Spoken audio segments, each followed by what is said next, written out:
A'udzu billahi samii'il 'aliim minasyaitonir rajiim. Bismillahirrahmanirrahim. Assalamualaikum warahmatullahi wabarakatuh. Waalaikumsalam.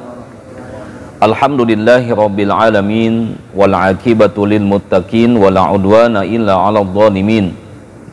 Asyhadu an la ilaha illallah waliyyul mu'minin.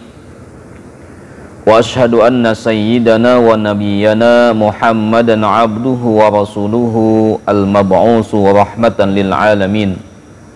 Allahumma salli wa sallim ala sayyidina wa maulana Muhammadin wa ala alihi wa ashabihi wa man tabi'ahu bi ihsanin ila yaumiddin, amma ba'd. Qalu subhanaka la ilma lana illa ma 'allamtana innaka antal alimul hakim. Allahumma la sahla illa ma ja'altahu sahla wa anta taj'alul hazna idza syi'ta sahla wa 'allimna ma yanfa'una warzuqna 'uluman tanfa'una, amin ya rabbal alamin. Ikhwati fillah yang dirahmati oleh Allah Subhanahu wa taala, pertama-tama marilah kita panjatkan puja dan puji syukur pada Allah atas limpahan nikmatnya kepada kita. Salawat dan salam tak lupa kita sampaikan kepada qudwah hasanah kita, Nabi besar kita Muhammad sallallahu alaihi wasallam, dan semoga terlimpah curahkan pula kepada keluarganya, kepada sahabat-sahabatnya dan segenap pengikutnya hingga yaumul qiyamah kala, amin ya rabbal alamin. Ikhwah fillah yang dirahmati Allah Subhanahu wa taala, kita lanjutkan kembali kajian kita pada sore hari ini, pembahasan kitab Al-Arba'in An-Nawawiyah, hadis yang ke-35 insyaallah. Judul hadis ini adalah Ukhuwatul Islami wa Hukukul Muslim, persaudaraan dalam Islam dan hak-hak seorang muslim.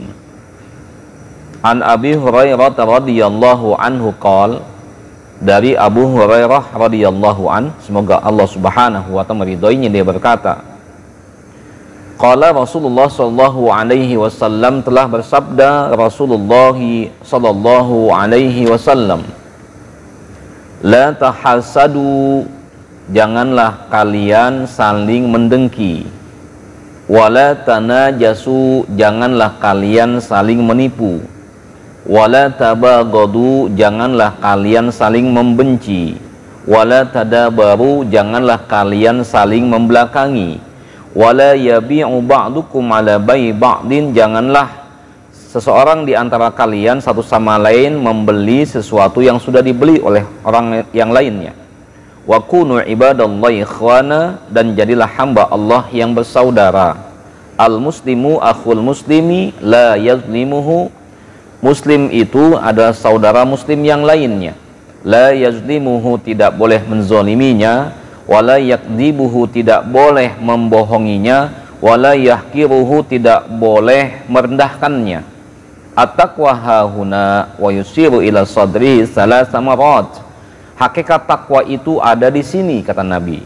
Beliau menunjuk ke dadanya 3 kali. Bihasbi mri'in minasyar, cukuplah seseorang dianggap melakukan dosa, ayah kira akhahu al muslim, hanya dia merendahkan saudara muslim yang lain.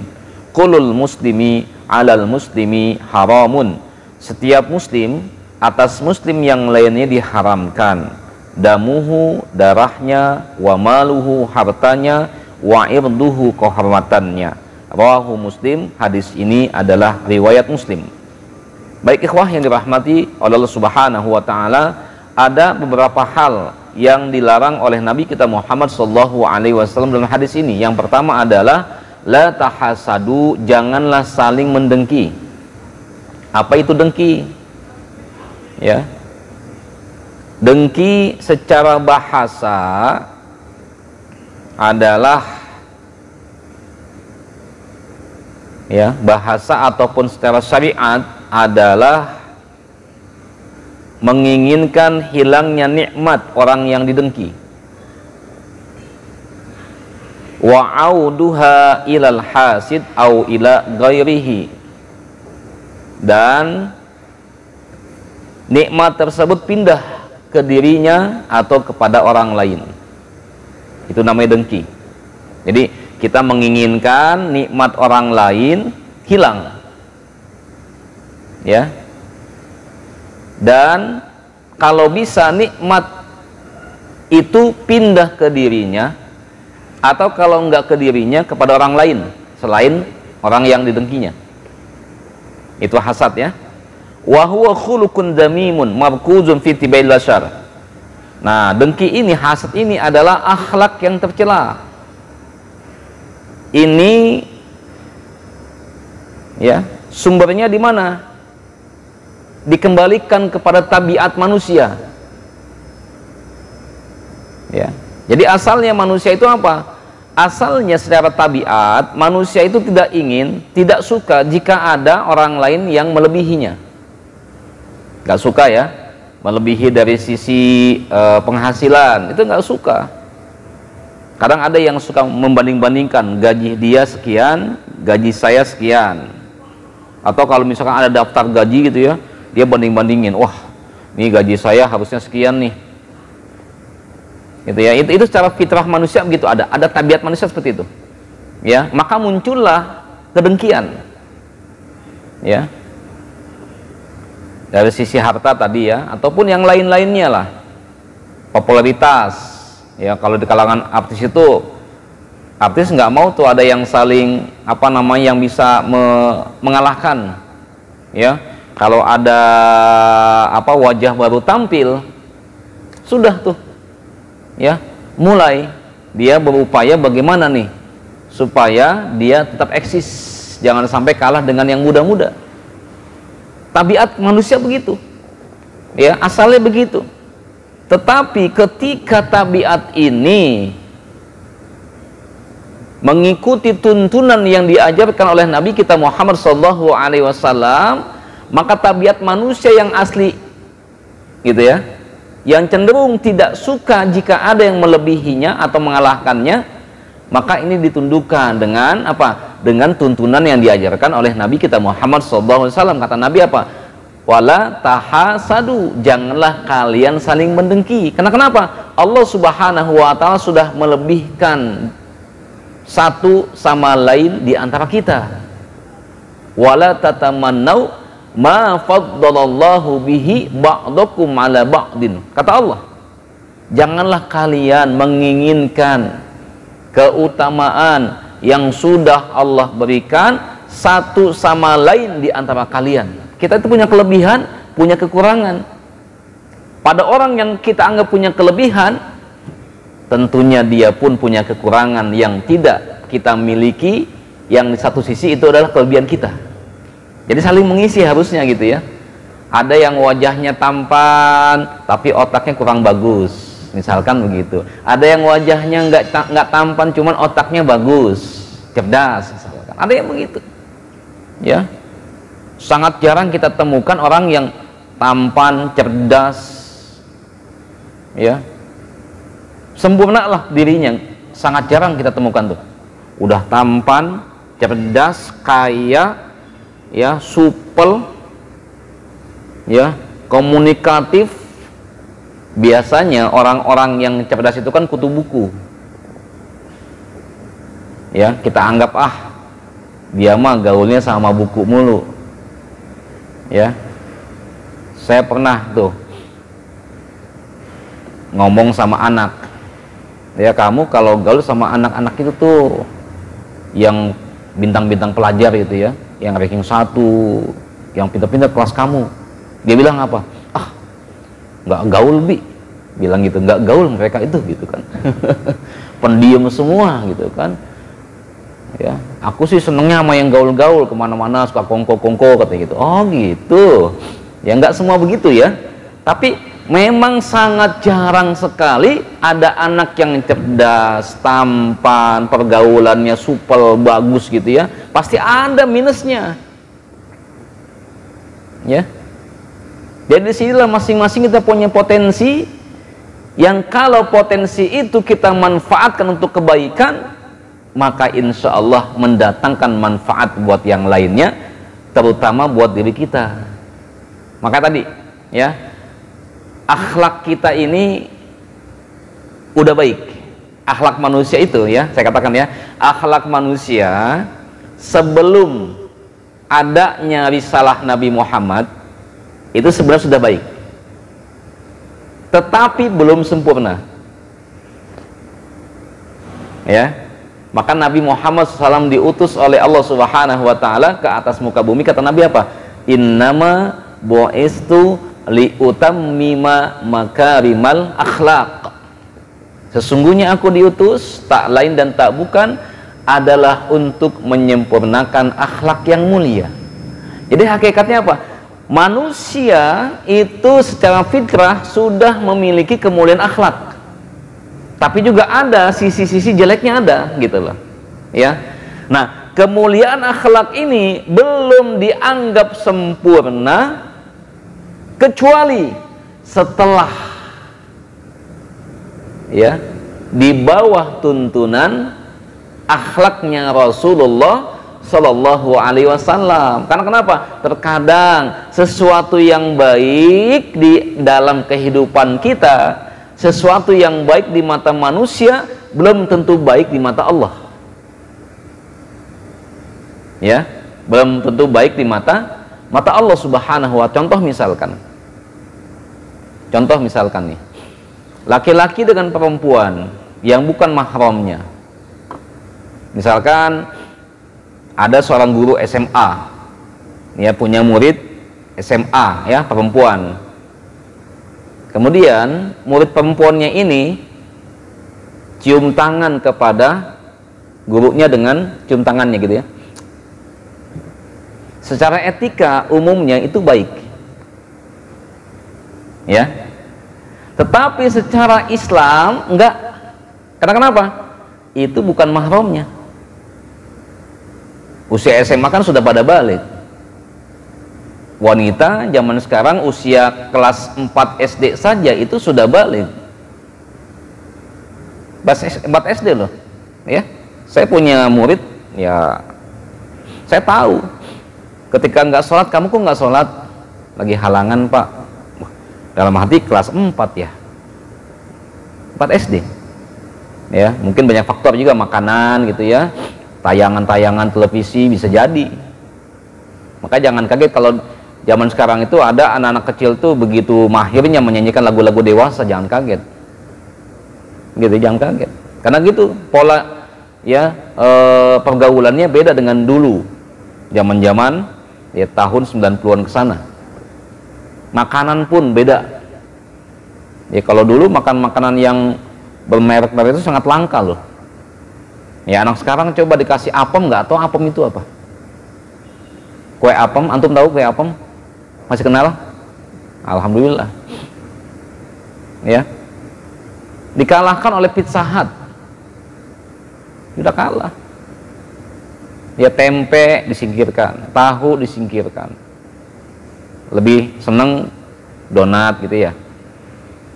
Ayam goreng kalah sama fried chicken, padahal sama juga rasanya, ayam-ayam juga ya. Mie buatan ibunya di rumah kalah sama spaghetti, padahal mie juga. Nah inilah yang terjadi zaman sekarang itu. Ini bisa jadi inilah yang menyebabkan makin cepatnya ya usia puber ya, makin cepat itu ya. Nah ini yang tadi ya, secara etika umum murid perempuan cium tangan kepada gurunya yang laki-laki itu nggak ada masalah, tetapi dalam Islam nggak bermasalah itu. Karena kenapa? Bukan mahramnya. Lain halnya ketika bapaknya ya ke anaknya, beda lagi.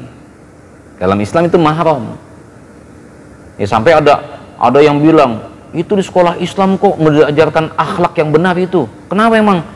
Ya kalau di saya kan anak SMP yang putih-putih itu ya, sama yang perempuan laki-laki gitu kan, nggak boleh tuh bersalaman seperti jabat tangan biasa, nggak boleh. Mulai dari kelas 4 SD, 4, 5, 6 sampai SMP tuh nggak boleh. Kalau dengan gurunya yang lawan jenis begini ya gitu, kecuali sama jenis nggak ada apa-apa, nggak ada masalah. Tapi ada yang mengatakan itu tuh sekolah Islam tidak mengajarkan akhlak yang benar, masa salaman dengan gurunya begitu.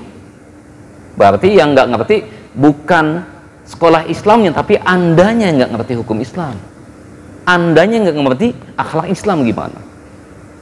Ini ya, jadi kembali Pak tadi, jadi hakikatnya manusia itu secara tabiat itu baik, memiliki kebaikan-kebaikan, suka dengan hal yang lebih, gitu ya, pengen berpenampilan lebih rapi, itu baik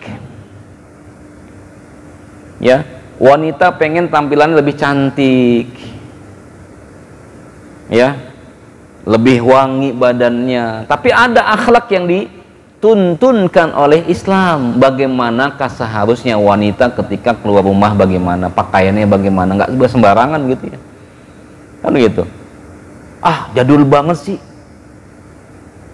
ya. Inilah ya, kalau bahasa-bahasa yang dianggap jadul, ketinggalan zaman, berarti kita sudah kalah ya, pemahaman agama kita dikalahkan oleh ya keinginan hawa nafsu kita. Kembali pada ini tadi ya, sama dengan sifat dengki pun demikian. Kenapa muncul dalam diri kita sifat dengki? Karena asalnya secara tabiat manusia itu nggak suka kalau ada yang mengalahkannya. Hakikatnya begitu ya. Makanya hati-hati nih, dengki ini tipis banget dengan apa namanya, iri hati. Maka di sini ulama membagi dengki ya ke beberapa macam nih ya. Ada 3 macam kalau nggak salah disebutkan ya. Aqsamu ahlil hasad, pembagian para pelaku hasad, para pelaku dengki. Qismun yas'a fi zawali ni'matil mahsud bil baghi alai bil qaul wal fi'li. Nah, yang pertama ada pembagian orang yang berupaya menghilangkan nikmat orang yang didengki dengan ucapannya, dengan perbuatannya. Kemudian ada yang berupaya untuk memindahkan rezeki itu kepada dirinya. Tapi ada juga yang hanya sebatas ingin menghilangkan nikmat tadi supaya orang itu nggak bahagia, itu aja. Dengki itu. Ini yang pertama nih ya.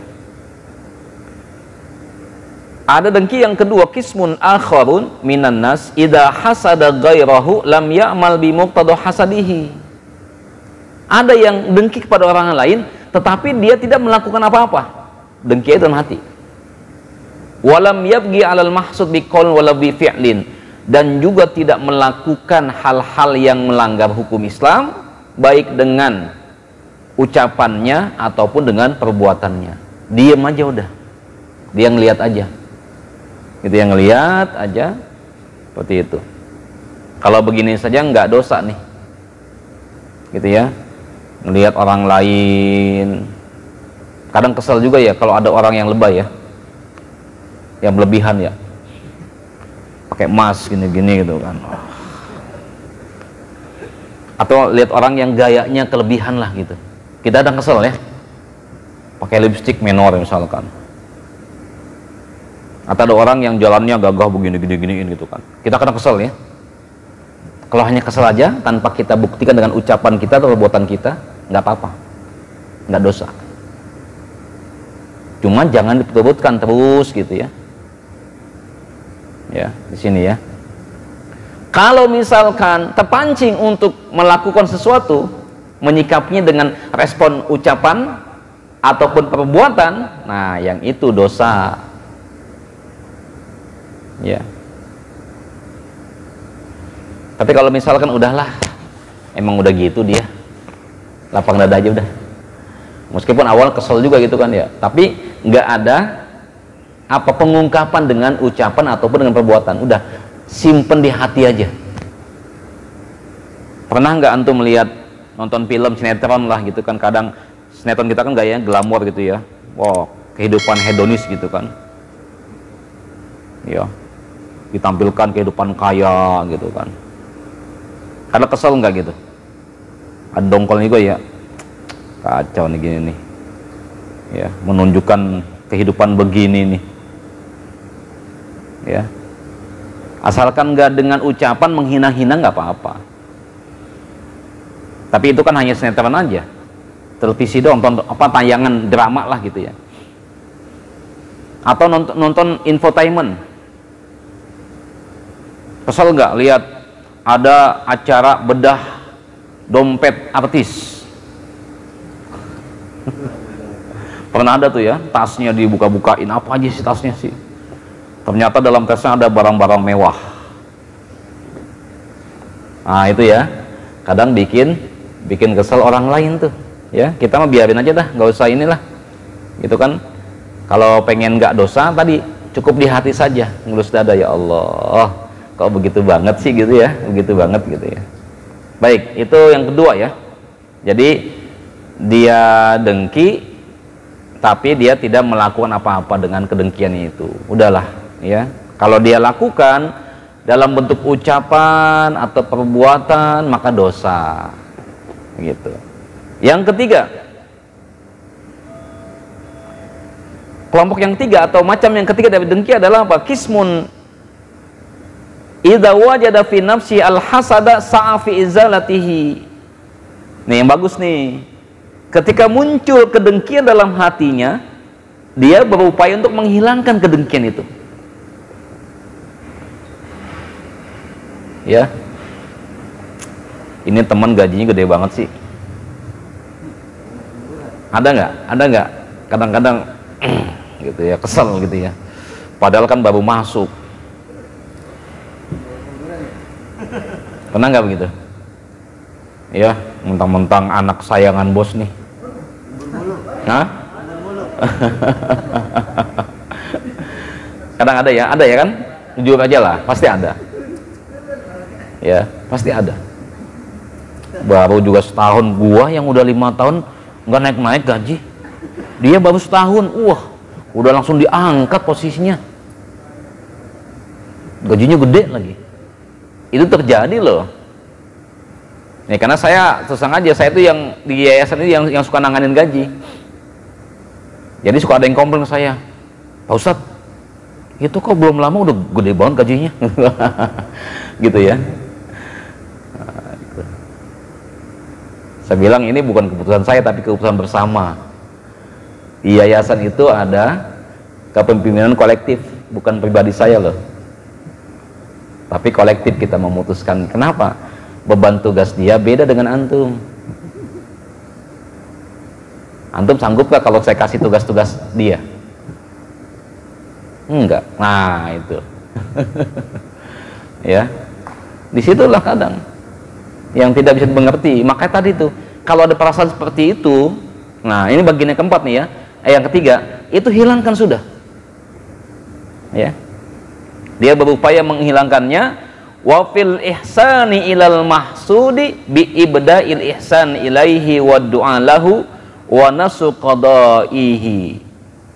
Tapi dia selain menghilangkan kedengkian dalam hatinya, dia tetap berbuat baik kepada orang yang dia dengki tadi itu. Dan bahkan ketika orang yang dia dengki itu ada kebutuhan kepadanya, dia penuhi kebutuhannya. Terkait dengan pekerjaan misalkan gitu ya, kita kesal sama dia, cuman kita berupaya menghilangkan kekesalan itu gitu. Mau kita hapuskan kedengkian itu dengan apa? Dengan tetap bersikap baik kepadanya. Jika dia butuh bantuan, kita bantu. Dan yang tidak kalah pentingnya adalah mendoakannya dengan doa-doa yang baik. Ini macam yang ketiga, ini yang paling baik. Ya, kenapa kita lakukan? Sekali lagi, dengki itu muncul karena ada tabiat dalam diri kita yang tidak mau dikalahkan oleh orang lain. Pasti pengen kita selalu di atas. Orang yang berilmu pengen paling berilmu. Orang yang kaya pengen paling kaya. Ya, pemimpin pengen paling tinggi jabatannya, begitu. Ya, kalau dikumpulkan laki-laki ganteng, yang pengen paling ganteng itu. Ya, dia pokoknya saya pengen laki-laki yang paling ganteng di antara laki-laki yang ganteng ini. Itu manusiawi gitu, manusiawi. Karena tabiat itu muncul. Secara fitrah manusia nggak mau dikalahkan oleh orang lain. Antum kalau nggak mau dikalahkan sama orang lain, ya, Buktinya apa? Nggak mau dikalahkan orang lain. Antum itu melakukan usaha yang terbaik. Kenapa antum kerja? Pengen punya penghasilan ya kan? Punya penghasilan, bisa ngasih nafkah anak istri. Kalau yang sudah punya anak istri ya. Ini diantara motif-motifnya loh. Ya, ini masih ada bujangan masih. Yang masih bujang mudah-mudahan cepat nikah lah. Ya, motif-motifnya nih ya. Punya penghasilan, kemudian ingin memberikan nafkah kepada anak istri, atau ingin memberikan nafkah kepada ibu yang sudah tua, misalkan orang tua, misalkan gitu ya. Pengen membelikan rumah buat orang tua. Ya. Nah, misalnya yang pertama saja, pengen punya penghasilan. Ini karena melihat orang lain kan gitu ya, bukan semata-mata pengen punya penghasilan ya. Oh, yang lain udah punya penghasilan, saya belum nih. Coba, laki-laki mana yang tidak punya penghasilan itu senang dia dengan sifat nganggurnya itu? Nggak senang. Dianggapnya pengangguran, dihinakan di lingkungan kita. Tetapi ketika seorang laki-laki punya penghasilan tetap, punya prestise dia, punya harga diri, kan gitu ya. Alhamdulillah saya sudah punya penghasilan. Daripada itu tuh, ini ada sedikit, maka tipis sekali ya, ada sedikit motivasi di situ karena kita ingin lebih dari orang lain. Saya tidak ingin kayak dia, nggak mau. Yang di pinggir jalan, kongko-kongko, duduk-duduk, nggak ada penghasilan, nggak ada pekerjaan, gitu, nganggur, nggak mau kayak dia. Saya pengen lebih. Kan gitu. Kalau misalkan sarjana S1, dia pengen S2. Karena kenapa? Teman-temannya sudah ada S2. Dia sudah S2, pengen lagi nambah S3. Ya nggak sempat S3, S3 dulu. Nah, gitu kan. Ya, S3 dulu, S3 ya. Nikah dulu maksudnya gitu kan. Ada yang begitu. Ya, karena kenapa? Teman-teman udah pada nikah tuh. Kalau lagi kumpul family gathering, yang lain bawa gandengan, saya nggak bawa gandengan, misalnya gitu kan. Kan gitu ya, ada family gathering sini kan ya. Namanya family kan, family gathering, family kan keluarga. Ya, masa saya nggak ada gandengannya, terus aja ada gandengannya gitu kan ya. Kan gitu. Ini kan ada sedikit motivasi kita melihat orang lain, kita nggak mau kalah sama orang lain. Jadi saya ingin menegaskan kembali ya, asalnya ini ada sebuah kebaikan loh. Kita berkompetisi dalam kebaikan itu boleh. Fastabiqul khairat. Ya, Allah memerintahkan kita berkompetisi, bermusabaqah dalam kebaikan. Bahkan Allah mengatakan apa? Ketika Allah menceritakan tentang kenikmatan surga dan azab api neraka, Allah mengatakan apa? Wa fi dzalika falyatanafasil mutanafisun. Untuk mendapatkan nikmat surga itulah hendaknya apa? Bermunafasah, berkompetisi. Gitu. Ya. Jadi kalau misalkan sifat dengki ini, iri hati dalam arti positif gitu ya, itu mengikuti tuntunan ajaran Nabi kita Muhammad SAW, ini menjadi satu apa? Ya, kekuatan yang positif, energi positif buat diri kita untuk berkarya, untuk produktif, kan begitu ya. Ya.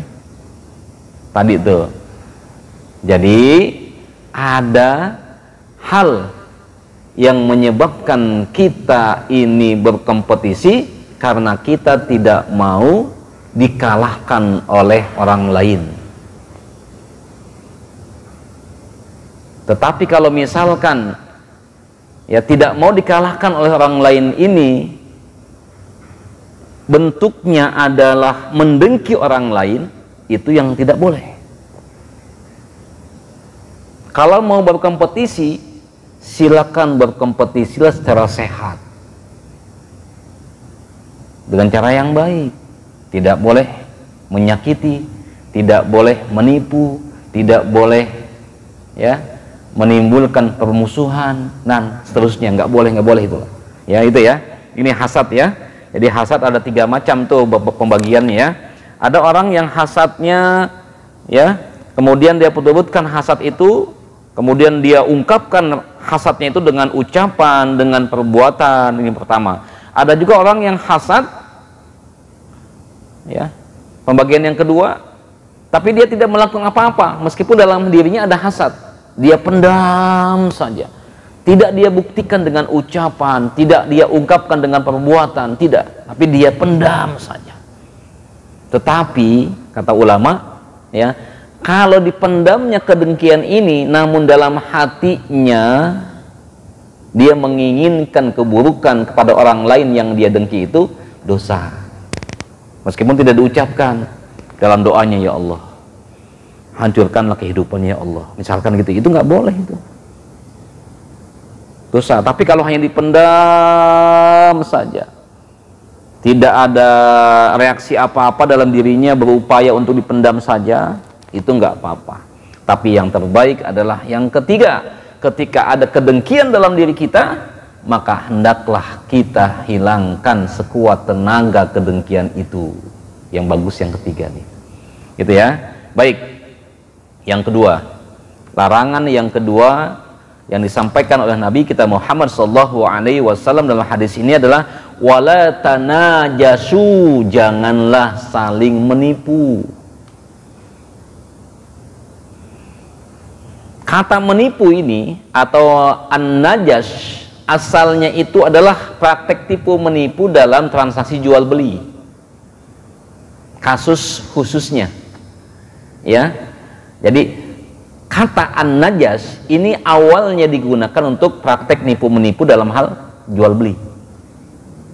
Kalau menimbang, timbangannya dikurangi gitu ya, pakai neraca ya, pakai apa namanya itu, timbangan ya, dikasih besi misalkan apa timbangannya supaya cepat ya, padahal belum 1 kilo ya, tapi udah seolah-olah 1 kilo. Karena kenapa? Ditambah lempengan yang gitu tuh ya, ini nggak boleh juga, hati-hati ya. Hukmuhu haramun ijma'an alal alim bin nahyi, hukumnya adalah haram secara ijma bagi orang yang tahu larangan ini ya, nggak boleh tuh. Sawaun kana bi muwatatil ba'i amla, sama saja baik itu dengan wasilah orang lain atau langsung dia melakukannya ya. Kalau dia pembeli apa penjual misalkan gitu ya, dia tadi tuh melakukan kecurangan tadi tuh, nggak boleh tuh ya. Li'annahu gissun wa khadi'atun wa huma muharramani, karena hal itu ada termasuk gissun, kecurangan, wa khadi'ah, tipu daya, penipuan. Hati-hati ya, kalau misalkan pedagang itu suka melakukan tipu dalam transaksi jual belinya, maka akan dimunculkan pemimpin yang zolim di tengah-tengah mereka. Hati-hati loh ya.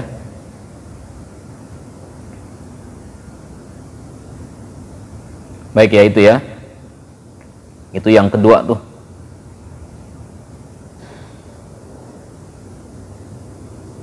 Lalu bagaimana hukum jual beli yang ada tipu menipunya di situ? Ya, ulama beda pendapat apakah jual belinya sah atau tidak. Kita misalkan membeli mangga gitu ya, mangga kita beli pengen yang manis-manis, cuman kalau yang manis-manis itu standarnya susah juga. Penjual itu belum tahu semua mangga itu manis, yang dia jual belum tentu manis gitu kan ya. Cuman penjual bilang begini, nih Pak, pokoknya dijamin semuanya enak manis semua. Nggak taunya si penjualnya ngasih yang busuk-busuk misalkan, tanpa sepengetahuan si pembeli. Berarti ada tipu menipu kan? Ini bagaimana hukum jual beli ini? Ya, ada ulama yang mengatakan bahwasannya hukum jual beli ini fasidun, rusak, nggak sah. Ya.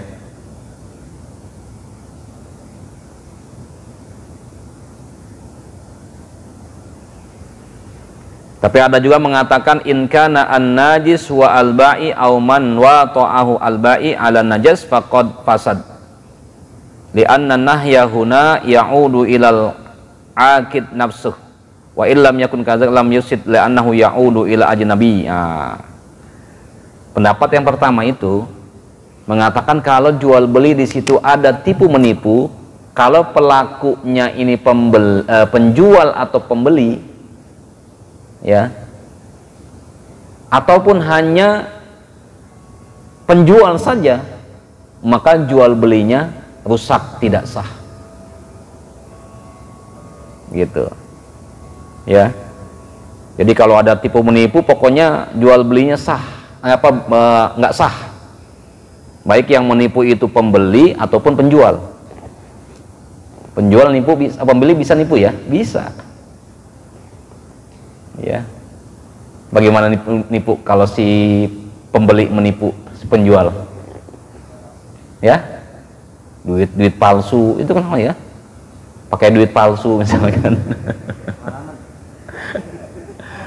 Ya, atau bisa jadi apa? Ya, tadi duitnya asli,